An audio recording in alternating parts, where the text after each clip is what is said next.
Machiegni kendo mana kaka nyanya kachino nyisi ni wan gi welo. Ai. Nyaro chieng. Ang'isi ni pek meli ka uno ni endi welo chalo lo. Ang'isi ni welo chalo soil nyakwara mogia juanga. Wantie gi welo ariyo, wantie kata sande koda Elvis voice kata mana Elvis Omondi kihere ahinya nyalo luonge ni Elvis Omondi. Kata sande bende wantie koda iluongo ni Kofi Makadori. Makoro ang wabanjo godo mos e studio kaendi. Furahide. Mano tielo mar ariyo. Ituone tielo mar Pek meli. Wanyone kata gi Kofi Makadori. Sane to wan gi Elvis Omondi. Iluongo ni Elvis voice. Gima dwani mondo nyakwara mogi maneno sani ndi wang jowi ong'e. Chenro mineno mar Mbak Ndalo ni ne kaka wawache ni ma chenro mar vijende. Mai chenro mwating'e vijende malo. In jathum mobedo piny kanyo endo mapenjore ni yawa ta anto. Chieng' na rieny ka sulu e tich adi. Ero. Kiki penjri kendo. Many len. Many nyaka nyimach. Kabisa. Many local instrumentals. Bas. Wan waonge ubaguzi donge. Wawacho pile ni wahoyogi. Watiegogi kendo wating'o gi malo. Wating'o gi malo. Kabisa. Nyakora moga juang machiegni. Ne wawacho kachacha ni iwuok in gi nyadendi kata in gi kijandi mo. Iluongo ni baby love. Wacho na baby love. Wacho ni kawuono wadhi first date. Wadhi chamo chips. Nyaro chieng. Odiochieng' mokwongo. Akweri en gi mosina. Ang'o mosina? Adwa koni gi mosina ni ng'ato gula no tera date. To iye wang' kopenya niya. Utakula. Ang'o momiyo date be jok wache dholuo? Ing'eni gino botego wapenjre. Kare in pok idhi ma dholuo. Kisungu gikiko. Asedhi mar dholuo. Ikike. Kisungu Kiswahili. Nyajowe gi to nang'o. Iwinjo ka what do you want to eat? What do you want to eat? By the way, today ibiro ka indika you looking very fantastic. Yani iwinjo ka kikike. Umebamba. Gimojoga. Ni anyisi maber ni adwaro. Dongi penja gima adwa chamo. Kuon gi ringo kata kuon gi gweno. Kakiber ni chamo kuon. But why? Onigi chamo ngo pizza. Achama ngo pizza. Pizza goda. To dong ginene mkati motedi. My friend kuon maluong gi ringo kata kaen gi gweno, galot, mamia sosa. Mamia sosa. Nasachiel ma ok nyako. Nyaro chieng. Ok in nyadendi. My friend tubo haitaki wich kuot. Nyaro chieng. Pare ni urado, that is the first time. Urado mokuongo kawuono. Ichako luongo dek gi kuon komena kai. No. By the way, nitiere sami wuok nyakwara moga juang, oteri out. Ipenji gima idwa chamo. Ichamo gima chunyi gombo. Nitie seche moko migongo ba chamo mena mochiel kaf maber. Kaluonge date iko shida. Nyaro chieng. Nyaro chieng an gima ojoga e mogik. Pimna. Kokirado gi ng'ato odiochieng' mokwongo. Dong'ero usedhi e magawa. En gi iPhones 10. En mana ni Tete osebolo gi kanyo. Achiel ka yuak, Mr. President, antie gi meeting ng'anene governor kia ng'awa. Number 2. Omako iPhone number 2. Have you sorted those people? Yadika no. Nyaro chieng' ng'ani dwa chako ng'isi ni antie gi gorofa moro ginene Kisumo. Achunga wei gi iPhone nigo. Moro nitie Mombasa, moro nitie Nakuru, moro nitie Kericho. Number 3, ng'ani owuon dwa chako ng'isi. Bise chulo jotije, bise chulo jogo. Emanyisi ni pok chako nyaro chieng'. Odwa chako ng'isi kit mwandu mabende entie godo duto te. Odwa ng'isi ni entie gi mtokni 10. Ute bende entie gi gorofa madhi 15. Winje kolo. Number 3. Ong'isi nyaka ni owada an nyithinda kamine nani. Nyithinda somo mana group of schools. Na penji. Kolo iwacho ni mwandu wote timore nade? Mwandu wato nyaka walande jogo. Mwandu wato nyaka walande. Edeti mokwongo. Ibro ng'e nade ni an gi gorofa. Edeti mokwongo. Winje kolo luongo kuon gi deke. Winje pach janeno. Kono nyaka lande gorofni man go. Koro nyaka lande gi kigocho left, right and center. Ibro ng'e nade ni atudra gi ke. Ok gimoro makare. Achung' mawei gi simbe nigo te. Achung' mawei. Lakini ok en ga gimoro maber. Kose ng'isi ga mago te nyaro chieng'. Kose ng'isi mago te to en odiche sime. Koro ikiani ni dhi neno dichuogni endi koso ni dhi bete conference meeting. Osika simu. En osika sime. Seche te enie sime. Kopenji penjo osiko mana ni ati jaber. Itoni dwaro madang'o. What do you want to take? Oko take. Take. Because money is not a problem. Because one gentleman, Money we is are not- gentlemen. Gentlemen, Nyaka marwo. wapenj how, you know, you are welfare and koro ni elwetwa. Welfare ni elweta sama wan kodino. So I have to find out ni nyadendi ni dhi nade. What will you take nyadendi? What will you take nyadendi? Yeah. Wawinje pach janeno kaendi. Antiere gi fan, top fan. Ma ohero ramogi to ohero Mbak Ndalo. Iluonge kanyo ni Abila Chali. Kaka pile owuok Asembora Rieda. Owacho ni first date nyakwera Mogajwang. Idwa orni fare. Mano mokuongo. Ichope first date ni nyathini tuo. Mama utuo. Ayaw ni ohala. Ni asukni e wiyi. Shida madala ute. Idonjo go de date. Kar mondi debrimos. Ayesi nilisalisa nyakora Mogajwang. Aneno kacha sande iluongo ni Jona Pidi. Otuni nyamera an Kajiado an okahero ngat monjaore, especially kor karwakruok koni endi yawa. Koso bedo maler mano endo aboli ni pangla stage. Nitie jok moko makata iluonge magawa monego guok okaye. Mano Jona Pidi.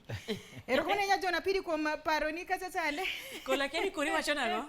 Jogi Mbak Ndalo mit negi Kathy Kuria Petesh kanila net Nakuru. Wacho ni number 1 show. Hiyo luku yenu iko mwa. Asante sana. Benito Jess kan team game Kambare. Wacho ni Mbak Ndalo nyonga maraktari kan game Kambare. Koloko instrumento aye kod teach maler. Mosnalin kod nyaka nyimach. Wakao. Winnie Adhiambo wacho ni inanibambia Nakuru kama kawa Mosnalin nyiseni meta proper. Asante sana. Alfi wodi nya yueyo benia ibudho. Junior Kamusu nyarongo gi Jennifer Mbila from Nakuru City. Antie gyote kaini mar Honorable Franklin Omondi Jalas. Owacho ni entiere oneno wakuwuok Nairobi South Sea. Ma program mo konyo lwe oneno. Odoketu wakowacho ni Stella. Gimojoga first date in akwera to kona niya we anadhi aparane ang'o mokeli ira kare kidwa dhi paro kendo Nyaroche.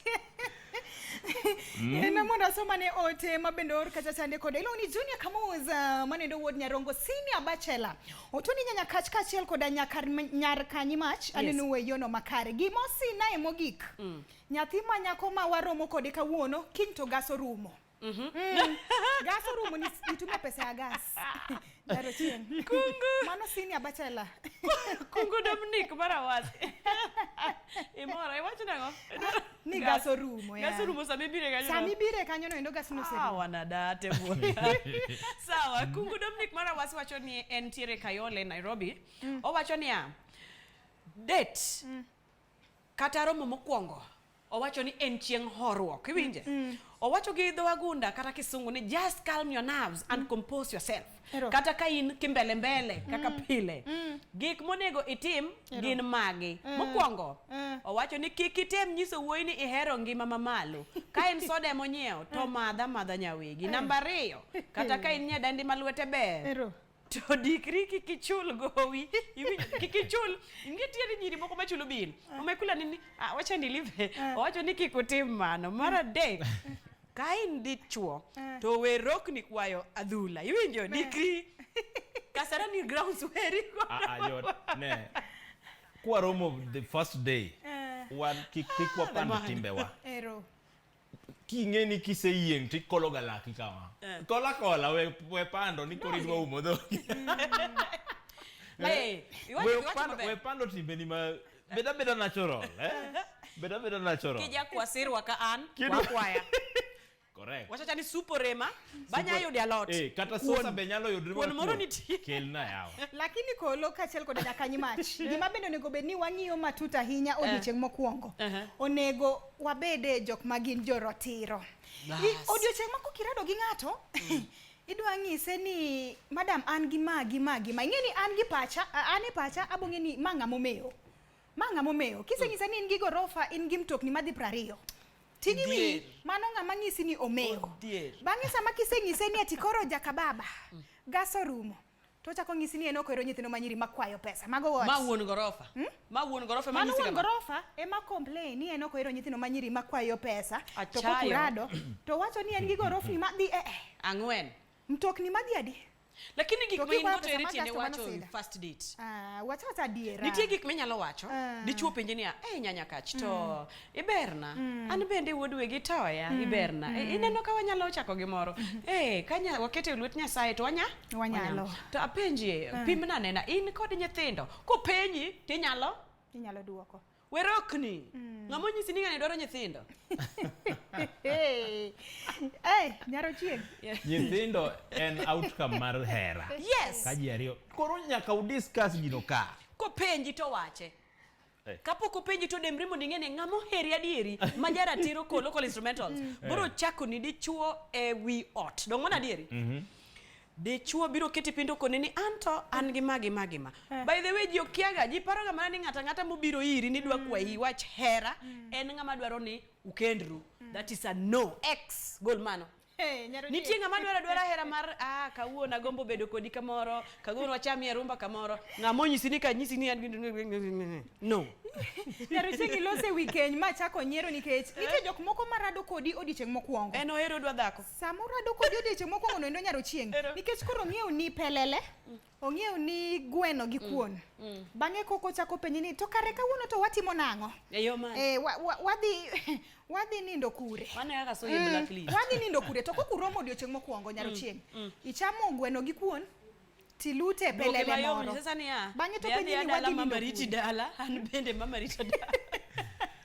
Stacy wacho ni on the first date I get bored of a man asking for ginene. Pero Manoto is a big no. Okwero. Kodwa. Ching mbaka ng'eruok to enough. Steve Juma be kwero gimoro ka. Owacho maber ni first date ibiro gi committee. Gini ne en marwa ji ariyo. Iting'o osiepeni adek. Kwani jogi te ni kelo na ng'amo nyisi ni dwaro mon adek. Ate kaneno kacha sandi luong ni Samuel Nyakoro Lweny otuo ni eno mor koda twak makawuono ni endi. Otuo ni gimojoge sana kuom nyadendi odiochieng' mokuongo magirado en ni nyathi manyako riambo ni oonge gi nyathi to en gi nyithindo. Bang'e sama koro in serious kode midwaro ni kende to koka ochako kelo gi one by one. Nyisa ni ma nyalo hero nyathi kosa nyalo koso hero. Mano Samuel Nyakoro Lweny. Ogolo mana pache. Nyakora moga jwang'. Wakore ni wan gi welo. Dwago msomo gi duto te gimita ahinya. Okata kamano, we wadhi mana engolo matin to kwarwako goedo jangolo wa mokuongo odiochieng' makawuono.